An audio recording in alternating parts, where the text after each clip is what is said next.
If you're only paying the minimum payment on your credit card, you probably think you're doing the right thing.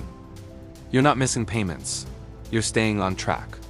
You're following the rules. And most importantly, you're doing exactly what the bank tells you to do. But here's the problem. What if the system you're following was never designed to help you get out of debt? What if that minimum payment is actually keeping you stuck, not for months, but for years? Credit cards are designed to feel easy. You swipe, you spend, you move on with your life. And when the bill comes, you see a number that feels small, a number that feels manageable, the minimum payment. And that number does something very powerful. It removes pressure. It tells your brain, relax, you're fine.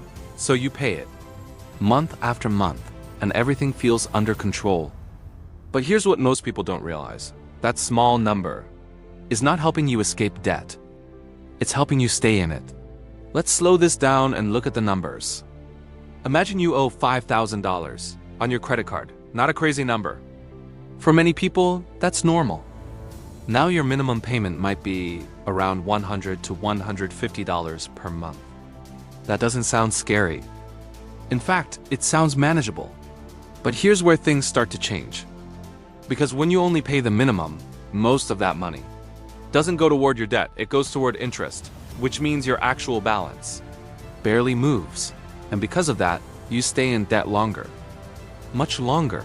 In some cases, it can take more than 20 years to fully pay off that balance. 20 years. Just for one credit card. And by the time you're done, you may have paid thousands of dollars in interest alone. Now think about this from the bank's perspective.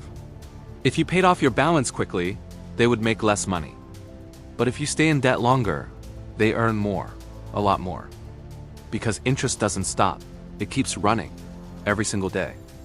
So the longer your balance stays on that card, the more profit they generate.